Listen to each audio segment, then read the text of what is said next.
Hey, and welcome. This is the Ben Shapiro Show Sunday Special. Prime Minister, thanks so much for joining the show. What an honor. Welcome. I wanted to start by asking you a question that I think a lot of Americans, don't know much about, and that is sort of the roots of Zionism. So when people see you, they see, frankly, the Jewish state, because the simple fact of the matter is you're the longest-serving prime minister in the history of the state of Israel. You've served the most years. And so a lot of people don't really understand the fundamental basis of the Jewish state. Is it the Holocaust? Is it Jewish history? How do all these parts tie in? Well, it's first of all Jewish history. We came here, the Jewish people came here with Abraham. Remember Abraham from the Bible? Abraham, Isaac, Jacob? Well, they came here about 3,500 years ago. And this has been our land, the one we've been attached to, for 3,500 years. Jerusalem, our capital, 3,000 years.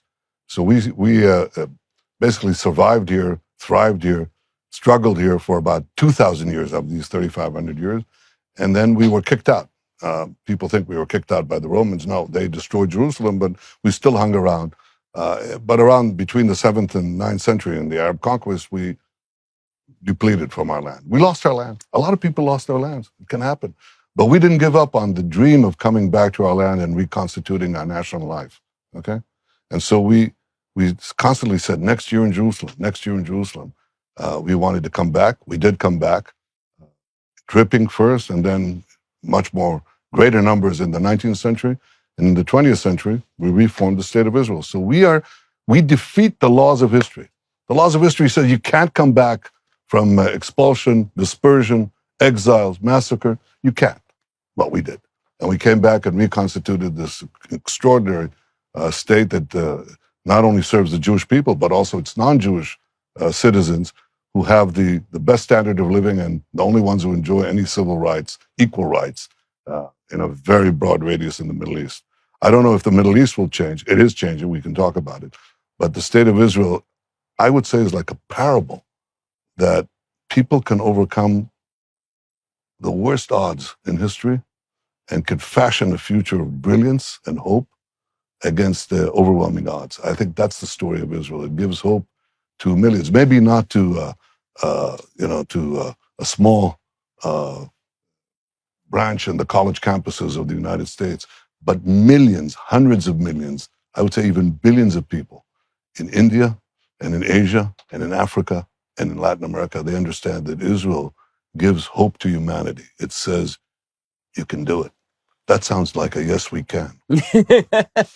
So your family history in the state of Israel is amazing. It goes back several generations at this point, and it really starts with your father, who is deeply involved in the Zionist movement and who actually spoke with a lot of very prominent figures in the United States throughout the 1950s. You were telling me before the show that he actually had a meeting with President Eisenhower at one point. Yes, he did.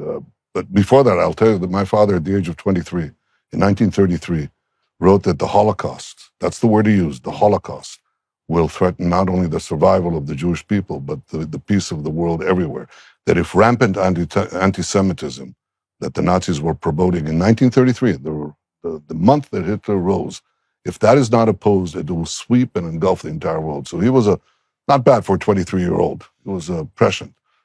He thought that we would be imperiled if we don't have a state to stop, to get the Jews out from Europe, the Jewish people from Europe. They would be destroyed by Nazism. So he wanted to persuade the world that there is a need to make the Jewish state. He went to Jabotinsky, who was the founder of my movement. He was 60 years old. He was in London, and he was agitating to persuade Britain to recognize a Jewish state, which they refused to do. They closed the gates of this country. They wouldn't allow Jewish immigration. They were against the Arabs. And my father went to Jabotinsky in London. He said, "You have the right idea, but you're in the wrong place." And he said, "Why?" He said, "Because you should be in America." He said, "Why America?" He said, "Because America will be the rising power in the world. There may be a world conflict.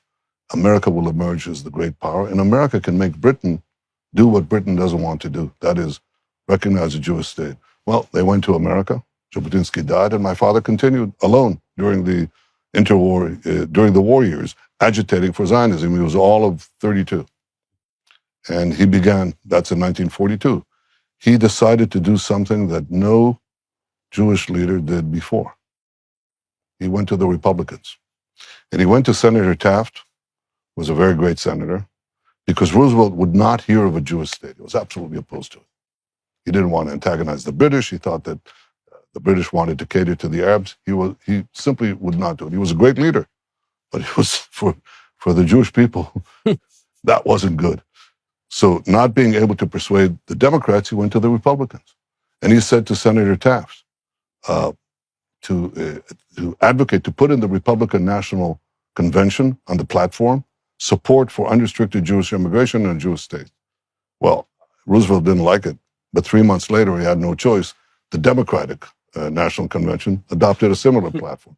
So in many ways, my father was the progenitor of the bipartisan American support for Israel. But of course, he didn't just work on public opinion, but he worked also on the generals and on the politicians, and he went from one to the other. Claire Booth Luce, the wife of the publisher of Time magazine, who was a congresswoman, brilliant woman, she opened doors for him. And so he was taken first to the lowest official in the State Department. His name was Loy Henderson. He was responsible for the Middle East. And they started bringing him up.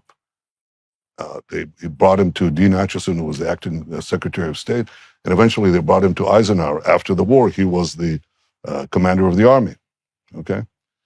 And they heard from him something that they never heard before. And Eisenhower asked him, why should we support you? He said, because the war has ended. The Soviet Union is going to walk into the Middle East. The Arab countries are not only not going to be an obstacle, they'll cooperate with them. And we, in the Jewish state of Israel, will be the bastion of the West, bastion of Western interests and Western values in the heart of the Middle East to block the Soviet takeover of the Middle East. And Eisenhower looked at him. Eisenhower was my father describes him as a sort of very open-minded, very logical American patriot. So he asked him, how are you going to be the bastion? You're only 600,000. And my father said to him, General, you've just seen in 2 world wars how we Jews fight for others. Can you imagine how strong we'll be when we fight for ourselves? Well, Eisenhower was very much impressed by that because he got the whole general staff for a second meeting with my father. And he wanted to have a third meeting with the British envoy to persuade Britain to change their attitudes. The Brits nixed that, but it tells you his perspective. You work on public opinion and you work on the officials. Public opinion, you appeal to justice. Officials, you appeal to interests. And the two merge. Well, obviously, you've taken up a lot of those lessons in your own career. So you can see the transition and the transformation of the state of Israel. I've only visited the state of Israel 4 times over the course of my life. I visited first in 2000. It was during the Second Intifada. And then I visited when I got married in 2008. And I visited 3 years ago and now. And you can see the massive transformations that have happened over the course of that time period, in large part thanks to the fact that you, as the finance minister and then as the prime minister, made such economic decisions in the state of Israel. The growth here is just extraordinary. Well, the first thing I look at it when I land in any country, and I can tell you immediately what their GDP per capita is, I look at the roads and I look at the cranes. In Israel, you can see a lot of that. But of course, the high tech and the other things that are happening here are mesmerizing. I don't want to hurt anyone's feelings, but the 2 most robust centers of innovation in the world today are Miami. No offense to Silicon Valley, it's great, but it's Miami and it's Tel Aviv. But you know that innovation doesn't do it by itself. That is, science, technology, education do not produce wealth by themselves. Because if that were the case, then the Soviet Union would have been, the most wealthy country in the world because they had fantastic scientists, mathematicians, physicists, metallurgists. Didn't help, okay? To do that, you have to have free markets. Technology without free markets doesn't take you anywhere. It just makes people migrate to countries with free markets. Free markets and technology can explode, which is what you're seeing here. My mission was to, if my father's generation was to ensure the creation of the Jewish state, my generation's responsibility, as I saw it, was to ensure its future. And the only way you can ensure its future would be to have it powerful. What does powerful mean? The first thing you have to do is to have an army. the ability to defend yourself, which is what the Jewish people lacked when they didn't have a state and they were butchered on without end. Well, what do you need for an army? Well, you need tanks. That's been replaced by drones. You need airplanes, F-35s. You need submarines. You need military intelligence. It's very expensive. All these things have one thing in common. They're very expensive. So how are you going to pay for that? Well, the Reagan thinking was, that's easy. You tax the people, you get the money. Right. No, that's wrong. Okay. The only way you pay for that is with a robust economy, and the only economies that work are free market economies. That was my idea. And the idea was that with a free market economy, you can then build a very powerful military and military intelligence. And now you create both civilian technology, military technology, and you become now something that people are interested in. You don't go and beg for countries to come and help you. They come to you to help them. And that creates a third apex of the triangle, which is the diplomatic flourishing of Israel. So my idea was fix the economy, get a strong military, and get a strong diplomatic position. That will get you peace. Strength gets you peace, not weakness. Well, that's easier said than done. First of all, it's not so easy said. People didn't believe it. They basically believed, well, we'll solve our problem if we make peace, and if we need to make peace, we have to make concessions that will make us weak. It's still worth it. In other words, they believe that peace produces strength. I believe that strength produces peace, especially in our part of the world. If you're not strong, you disappear. You're devoured. So I had to effect a free market revolution here. That's really what I did, both as prime minister and as finance minister. So in a second, I want to ask you exactly how you affected that revolution, because the origins of the state of Israel, at least at its foundation, was a socialist state, right. And it still has a lot of carryover from that period to now. A lot of the holdups in the regulatory sphere maintain. So let's talk about how you effectuate an economic revolution in a country that's had no history of this. So you were telling me that the origins of the Zionist movement were actually pretty capitalist in nature, but the history that we're taught when I was in Jewish day school is that the foundation of the state was kibbutzim. It was essentially communism. And that eventually what you were able to effectuate is this free market transformation that's allowed for innovation and investment. How do you do that, especially in a coalition system where there are so many people who want their piece of the pie? Well, you're right that the founder of modern Zionism, Herzl, was a free marketeer, but with his death in 1904, the Zionist movement was gradually overtaken by people with socialist views, and Israel became a semi-socialist, if not a fully socialist country, and had to wean it. Maybe, in the beginning, to build roads, to do the infrastructure, I don't think so, but you could argue that you can have the state do it. But by the mid-'60s, it was already congealing into a bad thing with bureaucracy, taxes, unions, all the things that stunt growth. And I always believed that. I thought, well, how do I change it? To change it, first of all, you have to believe it and understand it. And I had a secret economics education, because I went to the business school at MIT and then at the Boston Consulting Group. So I had a pretty clear idea what I wanted to do. People didn't associate with me because I was the ambassador to the UN. I say this, by the way, in my memoirs. I describe this transformation. But I grew up with a free market view. I grew up with a skepticism about socialism. I grew up with an appreciation from my father about the value of individual initiative and enterprise. So the problem is that the country was here and I was there. How do you get it from here to there? Well, use a crisis. On that one, the Clintonites were right. Never let a good crisis go to waste. Well, I began that actually in 96 when I came in. And the first thing that I did was I liberalized the currency, foreign exchange currency. You know what that? Israel, you couldn't take out more than a few $1,000s. You'd have to get approval from the central bank. A guy wanted to get a Newsweek. You remember there was a magazine called Newsweek? Well, they had a subscription. You had to pay it in dollars. You had to go to the central bank, get clearance for dollars for a Newsweek subscription. That's crazy. There was a black market street here called that was used for for black marketeering and funds and so on. And I decided to break it. When I got elected, first time in 96, I said, we're going to open up the currency markets. They said, Prime Minister, are you crazy? Do you know what happened? In Mexico, the peso collapsed, a mountain of money moved out. I said, well, yeah, but I believe in this. So I did it. And you know what happened? Is a mountain of money did move, but didn't move out. It moved in because money, trade, investments, they go to the free markets and not to the closed markets. That was the first instance. But the real opportunity I got to change the economy was in 2003 when I became finance minister. I lost the elections, came back to politics after a wonderful 3 years.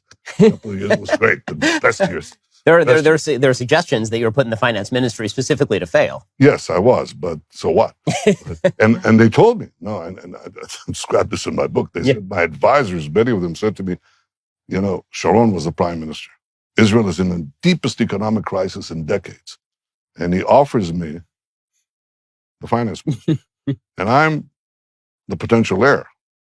And they said, Prime Minister, take any ministry. Do not take the finance ministry because you won't be prime minister. To which I answered, well, why do I want to be prime minister? I want to be prime minister to affect my vision, which means a very strong free market economy, and to stop Iran, which is something else, the other great thing, and to achieve peace, a real peace based on strength. So at least one of my principal goals I can achieve. And if I won't be prime minister, so what? I'll achieve one of the goals that I can. So I went into the finance ministry, found a huge crisis, huge. I mean, enormous deficits, enormous unemployment, enormous, and everything was bad. Okay, and I thought, well, how am I gonna take them from here to there? Okay, Israel didn't have a culture of lemonade stands. You know, it had a culture of the army. Everybody went into the army. So when I thought of presenting my economic plan to the public, I said, well, let's take an image from the army. Now, on the first day that I came to basic training in the paratroops in 1967, the company commander put us in a big line, and he said, all right, now we're going to take a race, but it's a special kind of a race. So you, Netanyahu, points to me, look to the guy on your right, put him on your shoulders. And the next guy, put the guy to his right, on his shoulders, and so on. And then he blew the whistle. I had a guy about my size, who was heavy. I could barely take a few steps. The guy next to me was the smallest guy in the company. He had the biggest guy on his shoulders, and he collapsed. And the third guy was a big guy with a relatively small guy on his shoulders. He took off like a rocket and won the race. And I said to the Israeli public, all global economies are pairs of a public sector sitting on the shoulders of a private sector. In our case, the public sector got too fat, and we're about to collapse like that little guy next to me. So we have to put the fat man. It was called Fat Man, Thin Man. The taxi cab drivers talked about it. It's like the butt of jokes. It was funny. We have to put the fat man, the public sector, on a strict diet. We have to give oxygen to the guy at the bottom, and we have to remove the obstacle in his way. They said, what is oxygen? I said, oxygen, well, it's many things, but the first three are lower taxes, lower taxes, lower taxes, because that's what makes people run the race, okay? But even if you had a trimmed down public sector, which is very hard to do politically, because you're cutting public spending, it's very hard. And you have the lower taxes below, the guy begins to run, hits a ditch, crosses the ditch, hits a wall, crosses the wall, hits a fence. These are called barriers to competition.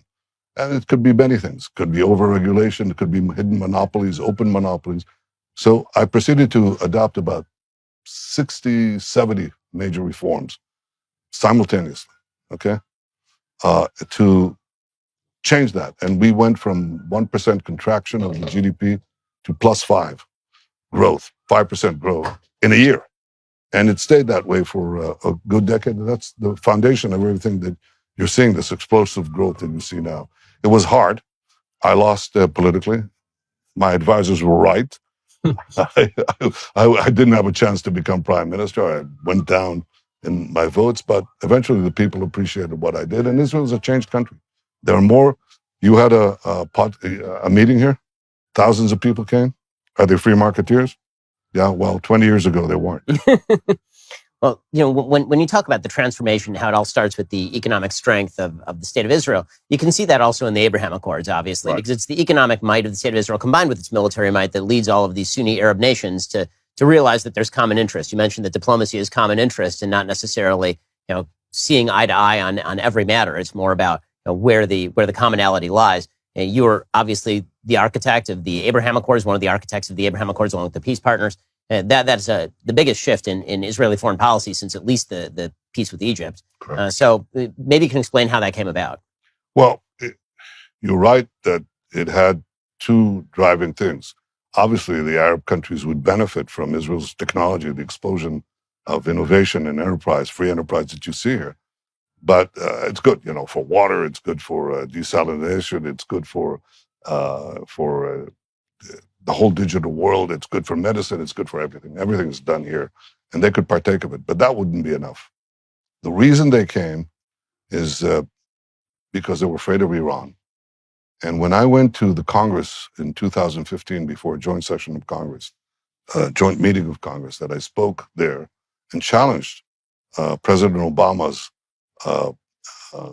espousal of the dangerous deal that would effectively pave Iran's way to a nuclear arsenal with gold, I went against the so-called JCPOA, the nuclear agreement with Iran. That got their attention in a big way. And we began to have secret meetings. I think I'm the only Israeli, hundreds of thousands of Israelis have visited the Gulf, and I'm the only one who didn't see it in daytime. So we had these meetings, and they knew they could rely on me, on my government that I led, that we would do everything in our power to stop Iran from having nuclear weapons. Because if Iran gets nuclear weapons, it's not merely aimed at our destruction, it's aimed at their destruction. It's aimed at you, the United States, because they're developing ICBMs that could reach any city in the United States. And it's not a good idea to have these, Islamic fundamentalists, fanatics, this thugocracy, have these nuclear weapons and the ability to threaten American cities. But America didn't see it that way. I saw it that way. They saw it that way. And they relied on us to do it. So that began the process of thawing out relations with him in a big way. Not yet formal, but I asked, for example, before the Abraham Accords, I got the Saudis to allow overflights, Israel over Saudi airspace, well before the Abraham Accords. It's part and parcel of this rapprochement, this joining of interests that happened between Israel and the Gulf states. Now, when Trump was elected in 2016, remember, I was in Congress speaking against Obama's nuclear deal in 2015. Now, Trump gets elected president. So I came to him and I said, we have 4 peace treaties waiting to be picked like that. And I suggested to him, and I described this in my book, I said, why don't you bring an aircraft carrier to the Red Sea? I remember that Roosevelt had brought Ibn Saud to an American destroyer during World War II. I said, bring an aircraft carrier and invite me and the leaders of Saudi Arabia, the Emirates, and Bahrain, and we could get, of course, Egypt and Jordan for a summit. And the summit should be to deal with Iran. But that would produce, I said, 4 peace treaties. I said, there are other countries. I was thinking of Morocco. I was thinking of Sudan. I was already thinking of that. And I didn't get very far. I think the president at the time was consumed with the idea of bartering an Israeli-Palestinian peace, the art of the deal. And as hard as I tried to explain, look, they don't want peace. They don't want a state next to Israel. They want a state instead of Israel. So we can waste a lot of time trying to get that. Or we can have these peace treaties like that. Well, it took about 3 years for that realization to sink in, and I'm glad it did, because the help of the American administration and Trump was essential for that. But I think we could have already had peace with Saudi Arabia. And if I'm reelected now, I'm going to have peace with Saudi Arabia. And they trust me. They trust me to give the bulwark against Iran. And if we have peace with Saudi Arabia, effectively the Arab-Israeli conflict is over. Yes, we don't have Yemen. Yes, we don't have Iraq. Syria. That's not important. So my idea was that everybody said you have to have peace with the Palestinians to get peace with the Arab world. And my idea was the exact opposite. You go to the Arab world, leave the Palestinians to the end, they'll come around, but don't let that, don't let the tail wag the body. So in a second, I want to ask you about that potential peace with Saudi Arabia and what that would look like, because they clearly are interested in making in normalizing relations with the state of Israel. I mean, there wouldn't be peace with UAE and Bahrain if Saudi Arabia hadn't signed off on it. You don't know how right you are. So let's talk about the possibility of a more durable peace. Use the title of one of your books with Saudi Arabia. So the Saudis obviously have a strong interest in making peace with Israel. They're having to navigate a gauntlet that a lot of the Sunni Arab states have to navigate with regard to, for example, the Palestinians. So the Abraham Accords essentially says that there will be no annexation of territory for a short period of time, or whatever that period of time is, sort of unspecified, and that there'll be normalization of relations. What do the contours of a normalization deal with Saudi Arabia look like? Now, first, a correction. Under the deal that we worked out with Trump, we would actually, the minute we agreed to the Trump peace plan, we would be able to apply Israeli law, or annex, in your language, 30%, the critical 30% of Judea Samaria, regardless of whether the Palestinians agreed or not. That didn't quite materialize yet, but that was the actual deal that we worked out. Now you ask a question about what would be required to make peace with Saudi Arabia? Strong Israeli government that faces Iran, that is not just saying, lip service that they're against the agreement, because 80% of the public here is against the agreement. So, but really to fight it out, go to the UN, go to Congress, go in every possible forum, and then, of course, do the things against Iran's nuclear program.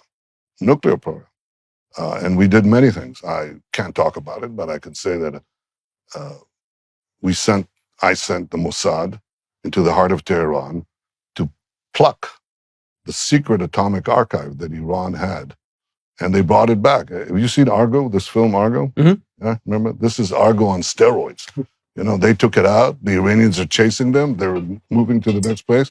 The glass almost fell. They almost fell. And we got out. They brought half a ton of documentation, and we could prove to the world, Iran at 2003. What the mission was in these files? Bring 5 atomic bombs, Hiroshima-style bombs in 2003. That's 20 years ago. So Iran, everybody understands that Iran is going to do it, and they'll do it with an agreement, without an agreement. The only thing that will stop them is a credible military threat, coupled with crippling sanctions, but crippling sanctions are not enough. Credible military threat, and if the threat doesn't work, if they're not deterred, then you have to act. The Arab countries, the Arab leaders, trust me to do that. They do not trust the current government. That's the foundation of the peace. They're not going to make peace unless they believe that. And then everything else follows. And I think there are many other things, but that's the most important one. I mean, ironically, it seems as though the Obama administration sort of full-scale embrace of the Iran deal led to the Abraham Accords in a way, because, by essentially mobilizing on behalf of the enemies of Israel as well as the Sunni Arab states, it forced everybody into this coalition against Iran. I mean, the Obama administration was obviously so antipathetic toward you personally, but also toward the state of Israel more generally. That must have been a very difficult relationship to navigate. Well, it wasn't the easiest. But we did. And again, you do that from a position of strength. You do that by appealing to... America's not a closed country. America's not China. You can't appeal to Chinese public opinion because you can't. There's no way to do it. But you can appeal to the American people. You can talk to them. You can say that what is bad for us is also bad for you. Because if Iran gets nuclear weapons and the intercontinental ballistic missiles to deliver them to any place in America, that is a clear and present danger to the security of the United States. You can see what I'm talking about. There is a small country that has 5% GDP, maybe 10% of Israel, even though its population is much bigger. It's called North Korea. North Korea develops nuclear weapons and ballistic missiles. Half of Asia is quaking in fear. Everybody's threatened. Japan is threatened. And It's just a question of time, and I don't think it's a lot of time. They've already reached it. They can reach Los Angeles. They can reach, that changes the world. Now, North Korea is 5% of Iran. 5% of Iran's GDP. So if Iran, with its ideology, with its death to America ideology, America is the great Satan, we're the small Satan. I often, poke fun at my European friends. I said, you're a middle-sized Satan. Not worth it. You can be small, you can be big, but you don't want to be a middle-sized Satan. But that's what they talk about, death to America. You don't want that government, that regime, these thugs in Tehran to have the means to of mass death in which they can threaten the entire world and America, to which they're absolutely committed to fight. I couldn't get through. I could get through, but I could get through to the American people. I could get through to their representatives in Congress. It's not something that, and again, I write about this, it's not something that I did like that, haphazardly or, with a sleight of hand. To go into the lion's den, into the American Congress, to go there and challenge a sitting president is a very difficult decision, because America is still the indispensable ally. It doesn't make any difference if it's Democrats or Republicans, it's still the indispensable ally for Israel. And to go and challenge the American president is not something I would lightly do. I did it because I thought that my country's very existence was in peril, that I had to challenge it, that if I didn't speak out, I would never forgive myself. And what am I here for? What, to sit on a chair? To earn money? I mean, it's a joke. You go there because this is my mission, to protect the future of Israel. And so I went there. And it was, it was a tough thing, but it kept the flame of the resistance to the nuclear deal alive, because nobody's going to defend you if you're not willing to defend yourself. And that obviously changed when the administration changed, and I was very happy that that change took place under the Trump administration. So looking at Iran and sort of the long-term future for Iran, what do you see as the optimistic possibility for Iran? Because obviously the theocrats in charge there have solidified control over the military. They're spreading their tentacles to significant conventional threats to the state of Israel, including Hezbollah, which is armed with 150,000 rockets, far more sophisticated than anything that Hamas has been firing at Israeli cities. They're funding Hamas, obviously. So what do you see as a long-term solution for Iran? Because obviously advocates of the JCPOA or a revised JCPOA claim that in the absence of an agreement, that essentially Iranian extremism plus nuclear weapons is inevitable. No, it's the opposite. It's Iran without the nuclear agreement. The nuclear agreement merely says that in 2-3 years, Iran will have unlimited enrichment capacity of uranium, which means that they can create the nuclear core for 100 nuclear bombs, a nuclear arsenal. And that's under the agreement. You agreed to it. That's what the agreement says. So, and you give them megabucks to boot. So Iran, without the nuclear agreement, is an isolated country, a poor country, and a country that could be subject to military attack by the signatories. Okay, Iran, with the nuclear agreement, is a rich country, gets hundreds of billions of dollars because of this agreement. It breaks out of its international isolation, and it's a country that doesn't really fear any military action from the United States. That's what it means. That's what the nuclear agreement means. It just gives them immunity and prosperity while they're developing a nuclear arsenal in 2 years. So you shouldn't sign this agreement. In order to stop it, you have to have the willingness to act militarily against Iran's nuclear program and nuclear installations. That's what I have.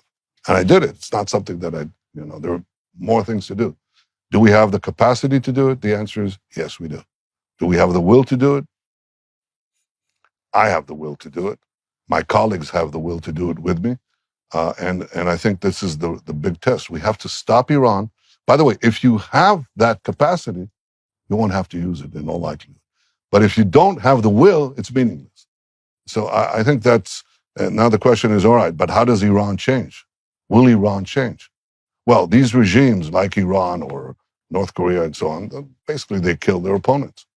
They govern by killing people, The reason the Shah fell is because he wasn't willing to kill thousands of people.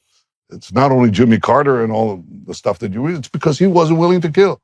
What these guys discovered is that if you kill, nobody cares. Nobody intervenes, you know? You can see that in many places, okay? So, and they're willing to kill. They kill maybe 1,000, 2,000 people a year, and that's enough to get the point. How will it change internally? They control information, they control the killing machines. You could possibly decontrol the information. I think that's important. With new technologies, with low-flying satellites, with devices that are the size of a matchbook that are distributed elsewhere, you might break their hold, their monopoly on information. That begins to challenge them. But there are many other things that I could talk about, but I won't. So in a second, I want to ask you about some of the other threats that I briefly mentioned there to the state of Israel, ranging from the northern border with Hezbollah to the Gaza Strip and the continuing threat that still exists in Judea and Samaria by the PA. Okay, so let's talk about some of the other threats. So one of the things that I've talked about, so I spoke in Tel Aviv recently, and I was talking about what Israel could learn from America, what America could learn from Israel. What I said Israel could learn from America was essentially free market economics, many of the things that you've talked about, reducing the regulatory state so you don't have to call your brother-in-law who went to the Technion to make sure that you can get your passport approved, and revising the way the judiciary is done here because it's very odd by American standards. We'll get to that in a little while, I'm sure. But the thing that I said that America could learn from Israel is that Israel has a certain level of social solidarity between people who disagree on nearly everything else that just doesn't exist in the United States. And the easiest way to see that is the demographic trends in the state of Israel. Tel Aviv, which is a very secular city, the reproduction rate here is 2.3. The reproduction rate in Judea and Samaria is 4.6. The reproduction rate in Haifa is 2.4. You're looking at the reproduction rate in Europe is -1. Less. That's exactly right. So, I mean, this is the only Western country, literally the only one, that has a reproduction rate above replacement averages.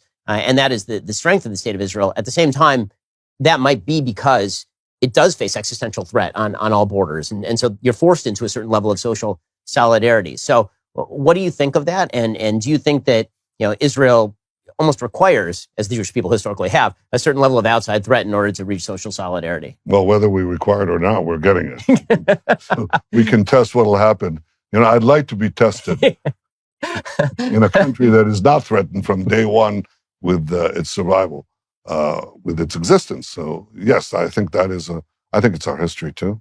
It's our bond to this land. It's the fact that a third of our people were incinerated just a few decades ago. I think that creates the wars of Israel. People have children as a reaffirmation of their hope. And we're no longer living in a situation where you have, labor-intensive economies. You have to have 10 kids in order to earn a living. It's the opposite. And yet people in Israel, in the prosperous Israel's sort of beating the equation, because if you're impoverished, you have a lot of kids. But in Israel, you're prosperous and you have a lot of kids. And that strengthens our economy even more. So yes, I think the history, the experience that we have, the life ethos that we have, and the Jewish people have come back to life. The Jewish people have come back to life in the state of Israel. So it sort of gives, as I said, hope to all people everywhere that you can do this. And I think that's where it's going to continue. I don't think it's a short-term thing. There is a pulsating life force here. How do we manage the various the solidarity? Well, the first thing is have free markets, because free markets give you two things. They give you economic growth. They allow the realization of personal potential, but they also give you the money. They give you the money on a smaller tax rate.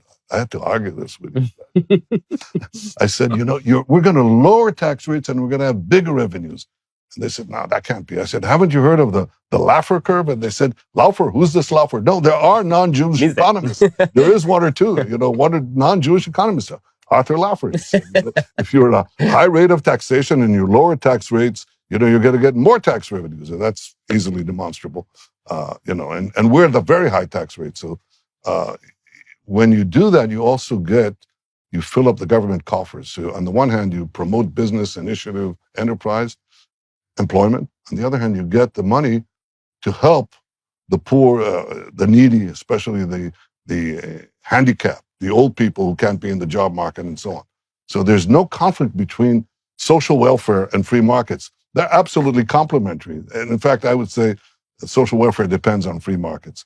And that's what we installed here. We changed the thing, and that creates a measure of solidarity. It doesn't allow the bifurcation of society that happens in so many other places where you don't have free markets. That's when society is really bifurcated. So to return to some of the core threats, Hezbollah is a threat that pretty much everybody in the world media ignores until the occasional time when Hezbollah starts firing thousands of rockets over the border simultaneously. This is one of the things that people in northern Israel particularly are significantly worried about. Israel has Iron Dome, but the question is, it's extraordinarily expensive to operate Iron Dome. Every one of those anti-missile missiles, essentially, is very expensive. Hezbollah has extraordinary numbers of rockets. So what exactly is the plan for Hezbollah, broadly speaking? Well, I'm not going to item. Yeah, I'm not going to ask you to lay out a military. That's not on the first date. And not public. But I could say this. I showed President Trump, the map of all these missiles embedded against Israel, embedded in civilian neighborhoods and hospitals and so on. Ceiling is moved, boom, a rocket comes out, and he said, well, God, how do you sleep at night? And I said to him, Donald, I sleep at night by making sure they don't sleep at night. And that's basically it. It's both defense, but also offense. And I really wouldn't get into that. Mm-hmm. But apparently they think they're concerned with that because they're very careful.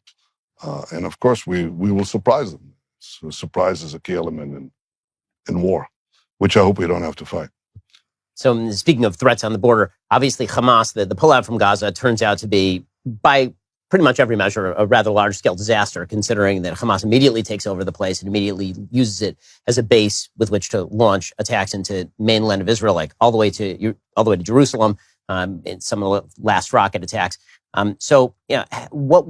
What can be done with Hamas? Because the reality is that were Hamas to be toppled, which the Israeli military clearly has the power to do, were that to happen, there's a good shot that ISIS would take over. So what happens with a radicalized... Well, and also you'd have to take over because there's no one else to take over. So we'd have to manage another 2 million Palestinians, and that'll be a drain versus the other fronts that we have, like Iran and Hezbollah and so on. So I think what you do periodically is you restore deterrence powerfully. We just did that a year ago, right before I left office. We destroyed... They built... aerial capacity, we destroyed it. They built a naval capacity, we destroyed it. They built a tunnel system to penetrate Israel. We built an underground wall with sensors, not one tunnel crossed. They built a tunnel network to hide under all of Gaza as defensive tunnels. First time in history, we penetrated that and bombed it. From the time of the Babylonians, people have been digging tunnels, both for attacks and for defense. And no one really was able to identify it and hit it from the outside without sending people inside. And we did. So we set them back a good distance, and, it keeps the peace. But you're not going to get the ultimate peace as long as you have militant Islamists there who are committed to our destruction. Okay, that's just not going to happen. So you have to create a wise policy. And my life has been committed to deterring those who around us, deterring those who wish to destroy us or rolling them back, and making peace with those who don't. And that's basically the division. You have to make a division. The Emirates want to have peace with you. The Bahrainis want to have peace with you. I believe Saudi Arabia wants to have peace with us. We've already made peace with Egypt and Jordan. Make peace with those who don't want to destroy you, and roll back those who do. Hamas wants to destroy us. Unfortunately, the Palestinian Authority, the other wing of the Palestinian people, they are not committed to. They're committed not to destroying Israel with terror, at least not in the first instance, but for the gradual dissolution of the Jewish state. So that's why we can't make peace with them. We can't make peace with them because they don't want an Israel. They want a peace without Israel. You divide your policies based on what can realistically be achieved. And my view is that with those who don't want to destroy you and those who do want to destroy you, you have to be very, very strong. If you're strong, you have at least a state of non-belligerence with the people, with the movements like Hamas. And if you're strong, you can make peace with those who are willing to make peace. And that's what we've done. That's what the Abraham Accords are. It's a change. It's a complete change of the view that says, no, you have to give the Palestinians who wish to see the end of Israel, give them the hills above Tel Aviv from which they can see the sea into which they want to push us into. Yeah, I mean, it's crazy. But that was the regular view. It's changed. You know, this country is different from what you saw 20 years ago. It's different. The skyline in Tel Aviv is different. You've got free markets, free marketeers all over the place. You've got, this is something that's really going to shock you, okay? we have, they just published in one of these business magazines, the greatest concentration of billionaires per capita in the world. Number one was Hong Kong. I suspect that's going to change. And number two is Israel. 20 years ago, that wasn't the case. But since then, you had this multiplication of high-tech entrepreneurs and so on. And the other thing that people will tell you, you know, critics on the left, they'll say, oh, yeah, but inequality went up. You know, it's the rich got richer, the poor got poor. No, actually, it's the opposite. Because we changed the welfare laws here and so on, and people went to work, the poor got richer. And in fact, the inequality in Israel initially went up as we did our market reforms and then went down, down, down, down, down. It's at a 20-year low. So Israel became a very rich country and a more egalitarian country. Without curtailing competition, without curtailing enterprise. It's the opposite. Free markets and social welfare go together with the right policies. That was my policy. So when it comes to the Palestinian Authority and the Oslo Accords, so very early on, you were obviously a critic of the Oslo Accords. I think the failure of Oslo has been demonstrated over the course of the last, most of my lifetime, over the course of the last 30 years. Yeah, exactly. I mean, I was only I think 11, 10, 11 when the Oslo Accords were signed. The failure of the Oslo Accords is pretty apparent to everyone, given the fact that these so-called peace partners just don't exist and probably never existed, and we're sort of a figment of the collective imagination of many people on the Israeli left. So, you know, given the fact that the geography of Israel, for people who've never visited, everything in Israel is extraordinarily close together. Ramallah is essentially within eye line of Jerusalem. You know, is there any plausible long-term, midterm solution? Sure, that's actually developed in the plan that we discussed with President Trump, and I think it's a realistic one. It basically says this, okay? Palestinians in the Palestinian areas can govern themselves. Okay, they can have their parliament, their representatives, their executive, can have their flag, and they can have their national anthem. But there are certain sovereign powers they can't have. The rule is simple. They can have all the powers to govern themselves and none of the powers to threaten us. Now that means that, for example, in the tiny area, and you're right, it's a tiny area, Israel and the Palestinian areas together is the Washington Beltway, more or less, okay? That's it, okay? It's a tiny country, okay, tiny area. So west of the Jordan River, which is the boundary line, and to the Mediterranean, where we were both sandwiched in, Israel and Israel alone controls security.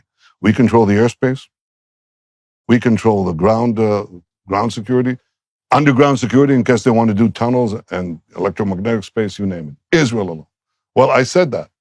Over the years. And I said, when people were talking about the vision for peace, I said, there are certain sovereign powers, the most important one being security, we control. And so my friends, including some who run the United States, said to me, but Bibi, that's not a sovereign country. I said, maybe so. But that's what is going to be there, because we're not going to commit suicide for an op-ed, favorable op-ed in the New York Times. It won't last more than 5 minutes anyway.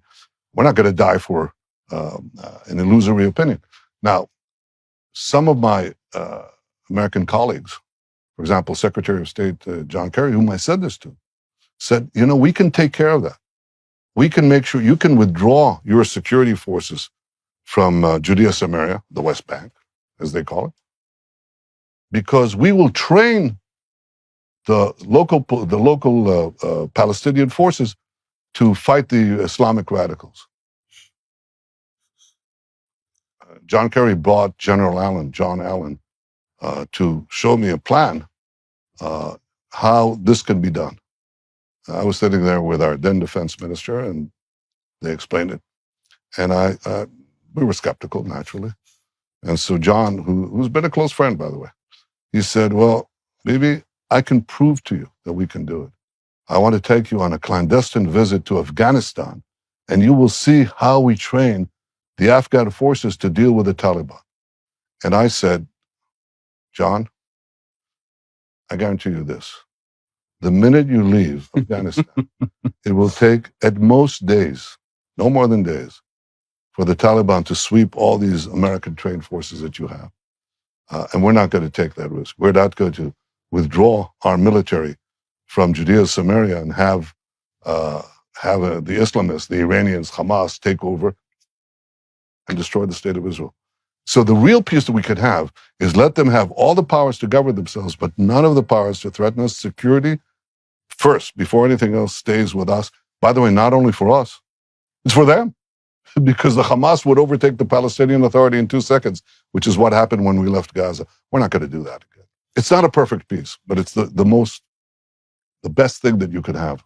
So I want to ask you about another threat that Israel faces. This obviously was an issue that kind of missed the radar in a lot of the West, but was a huge issue here in Israel. That was Israeli Arabs being radicalized enough to actually riot in Lod during the last crisis with Hamas. So let's talk about one of the key issues that has cropped up for the domestic Israeli population, all Israelis, and that is the problem of radicalization of the Arab population inside of Israel. So during this last coalition government, which lasted approximately a year, I was frankly shocked that it lasted that long. The big kind of pitch to the world is that there was an Arab party that was part of the coalition, the Ra'am party, and then of course the Ra'am party refused to vote in favor of the continuing application of military rule to Jewish settlements, so-called settlements in the West Bank, places like Efrat that have 30,000 citizens, and the coalition government fell based on that. There's been a lot of talk for a long time in the West about the treatment of Arabs inside of Israel. The fact is that obviously an Arab party did sit in, there are several Arab parties actually in Knesset. There was one that was a member of the coalition, but the radicalization of the Israeli Arab population is of increasing concern. During the last Gaza conflict, one of the biggest problems was this massive riot that happened in Lod, in which there were literally Israeli Arabs walking around attempting to burn synagogues. What can be done to fight this? I mean, listen, I'm a relative stranger to Israel. As I say, I've only visited here 4 times, but you can sense that there's a massive difference between the Israeli Arab portions of Jerusalem, for example, and the Jewish areas of Jerusalem. If I'm walking around in Mamilla, there are many Israeli Arabs who are walking around unmolested. If I were to walk with my family wearing my yarmulke down to the Damascus Gate, it would be a serious security problem. So how exactly is that gap bridgeable? Well, first of all, correction. The Ra'am party, you say, was against an item that you mentioned. The Ra'am party is the Muslim Brotherhood Party. They have a governing council, a shura council, that is of the Muslim Brotherhood, okay? And the Muslim Brotherhood supports Hamas. And many other radical, and there are no countries in the Middle East, with the exception of Turkey and Qatar, all the Arab countries banned the Muslim Brotherhood. What happened in the last government, in order to eke out a majority, the government that promised not to do this, the people who came into power, promised that they wouldn't go with the Muslim Brotherhood, and they promptly violated that promise and brought them into the government, which is unbelievable because they're against the Jewish state. They're against Israel as the nation state of the Jewish people. That's their professed ideology. Sometimes they deliver it in a soft-spoken manner, but that's it. They gave him tons of money, 50 billion shekels, an enormous amount of money, some of it going through NGOs that are associated with Hamas. It's insane. I mean, this was such a violation, not only of campaign promises, but of just a common sense. You can't do that. And that obviously raised expectations of the more radical wing in the Israeli Arab population, and that expressed itself in these in many manifestations that you're talking about. But there's no question there is a race in the Middle East as a whole, and a race inside Israel between what I call are the modernists and the medievalists. Okay, the medievalists want to take you back to militant Islam, to really a dark period in the history of the world, and the modernists want to be incorporated in the modern state of Israel, to partake of the extraordinary success that you see around you. And they have doctors, they have nurses, they have pharmacologists, they have high-tech entrepreneurs. They want to be there. The other guys want to take them back, okay, and dissolve the state of Israel or destroy it. And we have to make sure that the modernists win out over the medievalists. My government, you'd be surprised to know, gave an enormous amount of money, and I, wasn't doing it for votes. I did it because I believe in this, in helping the right side on this battle, enormous amount of money, about $25 billion shekels. Okay, but I gave it not to NGOs, Hamas NGOs. I invested in roads, in infrastructure, in education, in the Arab communities. And I'm a Likud guy, right? By the way, you'd be surprised. I received about 10% of the Arab vote. Okay, actually today in the recent polls, the Likud under me receives more Arab votes than all the Jewish parties together. Okay, why? Because many of them want to be a part of this modernization and this success story. And I think if you ask me what is the answer to that, I think, yeah, beefing up security against the radicals and against against lawbreakers is important. But equally important is you want to move them into help as much as you can to give them enterprise, opportunity, education, law, and order that they want in their communities. And that's the program that I began and the program that, God willing, I'll continue when I get in. It's a big battle, but it's the same battle you see in the Middle East. It's Iran and in Iraq and in Syria and in Yemen, as opposed to what is happening in the Gulf. Look at what happened in the Gulf. Look at what happened there. I mean, it's a fantastic example of enterprise and initiative. It just changed the whole way people think about the Arab world. Now, the Arab world has to go there and not to Yemen, okay? And Israeli Arabs have to go to here, to what you see around you, and not to Yemen. So I want to ask you some questions about the state of the West more broadly, because obviously Israel is a key player in the West. In many ways, it's the tip of the sphere in a very unfriendly place in the world. But it seems like the international left is obviously increasingly anti-Israel, not just in America, but sort of generally speaking, whether it's Jeremy Corbyn and formerly the head of the Labour Party in the UK, or in multiple parties across Europe. It seems as though a lot of the ire against Israel is not directed against Israel per se. It's directed against nationalism more broadly. The idea that there should be a nation as part of a nation state, which I think underlies a lot of the rage about the fact that Israel passed a nation state law, recognizing that Israel is a Jewish state, which is what it always said that it was. So, with equal rights to everyone, non-Jews. The only thing that, you know what the nation state, the Jewish state means? That any Jew can come to Israel automatically. That's all. That's really the main thing that it means. Why? Because for thousands of years, or almost 2,000 years, a little less, we were absolutely stateless and countryless, and we paid the biggest price that any people paid in the history of mankind, or humanity, as we say today, okay? All right? So, so if you're a Jew and you don't have a place to go, you can come to Israel. That's what the nation state means. Inside, everyone's the same. Everyone is the same. There are no differences. Equal under the law. So when you talk about the Jewish state... And that's the only place, by the way, where Arabs enjoy equality under the law, because the rest are not democracies. And when people condemned Israel as an apartheid, I said, what are you talking about? If you're a Christian, or you're a homosexual, or you're a woman, in the Arab societies, in the Palestinian areas, you live in medieval times. In Hamas, people go to support Hamas. Hamas executes people who deviate from the strict rule that they impose, including the Quranic rule. What are you talking about? Israel is the beacon of democracy, attacked, defending itself, maintaining a democracy inside, the rule of law, equality. What are these people? Are these people mad? And the answer is yeah, they're quite mad. They're quite mad. It's so obvious. And you know who understands that best? The Arabs. The Arabs understand it. The Arabs around Israel. I have fan clubs in the Emirates and in Saudi Arabia. Well, that's interesting because they understand it too. They want a better life.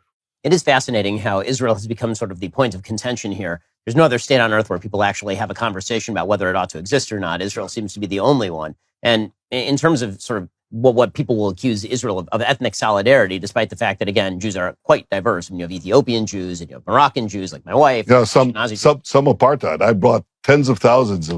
I personally brought tens of thousands of black Jews from Ethiopia to Israel. I mean, the whole thing is ridiculous. But if you ask me, what is the genesis of the progressive left's antipathy to Israel? It's their antipathy to certain Western values that we hold dear. You talk about nationalism, which by itself is not negative and quite positive. It helps build, communities. It's like, are families bad? Are families bad? You think families are bad? Well, you have Hey, come on, you're preferring your children to other children. That's bad. Okay, well, we know human society is organized around families, and the families are organized around nation states, and the nation states, like families, can cooperate with one another. Or unfortunately, because human nature is not uniform, they're bad people and they're bad nations. Well, you have to fight the bad and promote the good, right? That conception of how we organize the world is very different in the progressive left. And I think in many ways they hate Israel because they hate America. All right? Now, if you hate America, you're going to hate Israel. If you love America, you're going to like Israel. And you know who believes that? The Islamists. I mean, what does Iran say? It says, when they attack Israel, they say, we are you. That means Americans. Israelis are Americans, and Americans are Israelis. In a broad way, they're right. These are the values of freedom, of democracy, of individual choice, of pluralism. These ideas are things that are completely anathema to them. They want this regimented medieval world. And in a peculiar way, the association of the medievalists and their partners in the West, who are their partners, the progressives, join these radical Islamist radicals in attacking anything that's not only Israelis, but also anything that's Western. It's crazy. So before we talk about that, I just want to say that we're in the midst of a global crisis, global economic crisis. And I think that the advantage that we have in Israel, it's a small country, so you can be a nimble mammal among the dinosaurs, and you can weave out of conflict, extricate yourself from economic crisis very quickly. In 2003, when we had the aftermath of the dot-com collapse, I made this huge program that I talked to you about. Fat man, thin man, these 80 or more reforms that got Israel first out and produced this spectacular growth. Then in 2008-9, when I came in, we had the subprime global crisis of, and you know what I did there?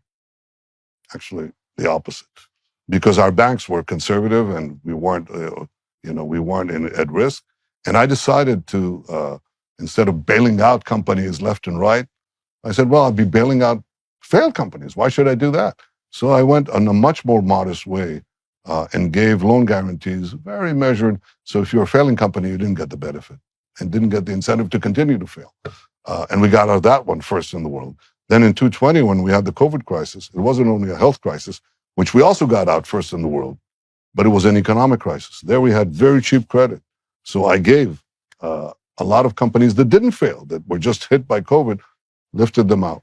And I think that there is a way to deal with the global inflation problem in a way that Israel uniquely is able to do. And I'm keeping that for my election. I'll tell you about it. Well, that is Prime Minister Benjamin Netanyahu. You should check out his brand new memoir. Bibi is not out yet. When it is, it's going to be a must buy. Prime Minister, it's an honor to sit with you. Thank you. Good to talk to you.